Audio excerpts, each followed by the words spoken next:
Olá pessoal e bem-vindos a mais um episódio da Station Comics. Hoje vamos analisar a série Deuses Americanos. Se não conhecem a série ou não viram o nosso vídeo de análise aos dois primeiros volumes, carreguem no cartão acima. Deuses Americanos volume 3, O Momento da Tempestade, adaptado por P. Craig Russell e ilustrado por Scott Hampton, é o volume que conclui a adaptação do romance de Neil Gaiman. Nesta análise vamos ter spoilers, por isso estão avisados. Dada a morte do Sr. Wednesday, no final do segundo volume, os novos deuses e os velhos deuses concordaram em encontrar-se no centro da América para trocar o corpo do líder caído dos deuses antigos. Rumamos assim para a inevitável Guerra dos Deuses prometida desde o primeiro volume nesse arco final da série. Esse volume reúne os 9 números de American Gods Volume 3, The Moment of the Storm. Tal como seria de esperar, este volume adapta a parte final do romance, onde vemos o funeral de Mr. Wednesday, o tempo que o Shadow passa na Árvore do Mundo e o clímax de todo o romance. O volume começa com os novos deuses a fazerem uma trégua com os deuses antigos para entregarem o corpo do Sr. Wednesday no centro da América, uma vez que se trata de um local neutro. Quando Shadow encontra o corpo do Sr. Wednesday, este encontra uma cara familiar. Loki, antigo companheiro de cela de Shadow, está também presente no encontro, uma vez que trabalha para os novos deuses como motorista. Entretanto, Shadow lembra-se de quando Wednesday lhe deu o emprego, lhe disse que este teria de fazer uma vigília caso morresse. Essa vigília consiste em Shadow se pendurar na Árvore do Mundo por 9 dias e 9 noites sem comida ou água. Mesmo sabendo que certamente irá morrer, Shadow faz o que tinha prometido mesmo assim. Apesar de muitas provações na árvore, Shadow consegue sobreviver, mas tem muitas visões espirituais e algumas visitas. Por exemplo, Horus visita-o e vemos que este enlouqueceu por ter vivido como um falcão. Shadow visita a Terra dos Mortos, onde é julgado por Anubis e descobre que é filho do Sr. Wednesday. Paralelamente a isso, vemos o Sr. Town a tentar cortar um galho da árvore, uma vez que o Sr. Whirl lhe pediu.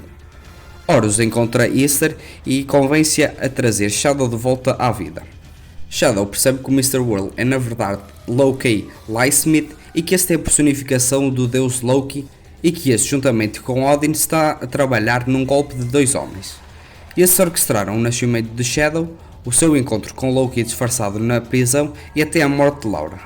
Loki planeou o assassinato de Odin, tornando a batalha entre os deuses novos e os antigos um sacrifício para este para restaurar o seu poder, enquanto que também permitia que Loki se alimentasse do caos da batalha.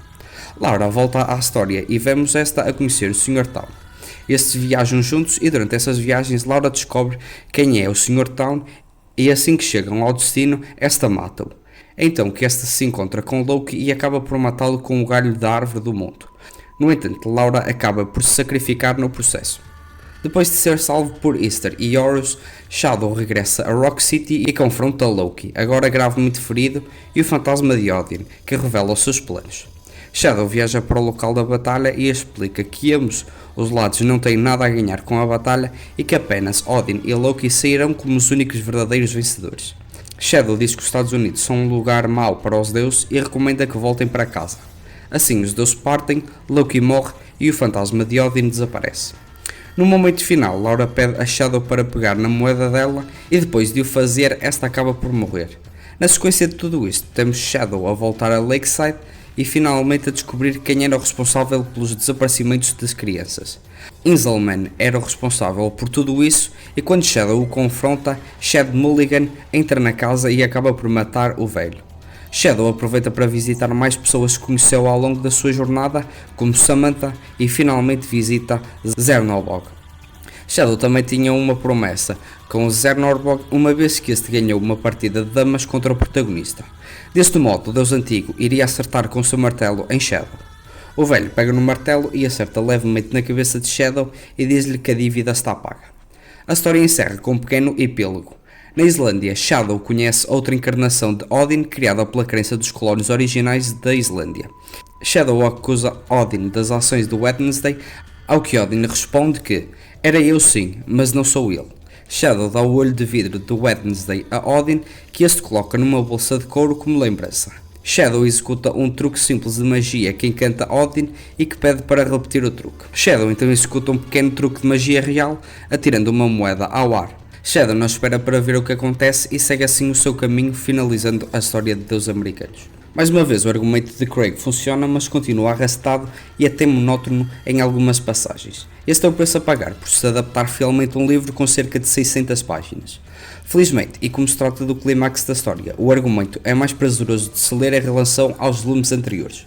Como tinha dito na análise anterior, o ritmo da história no primeiro volume era bastante lento para consolidar as bases do argumento, no entanto, isso melhorou no segundo volume e ainda mais neste volume final.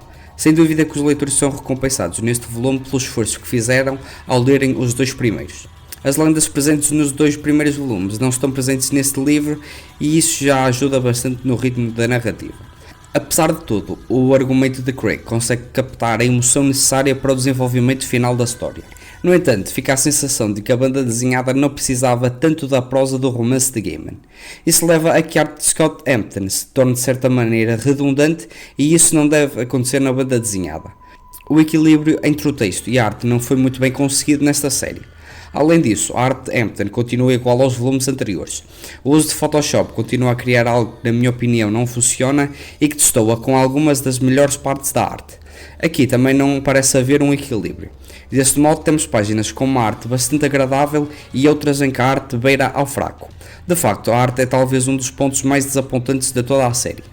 A edição da saída de emergência segue os moldes das suas edições de banda desenhada. Com capa mole, com badanas e papel e encadernação de boa qualidade, faz jus à qualidade da obra. Particularmente, acho que é um material que não justifica o tratamento de capa dura, mas isso fica a cargo de cada leitor.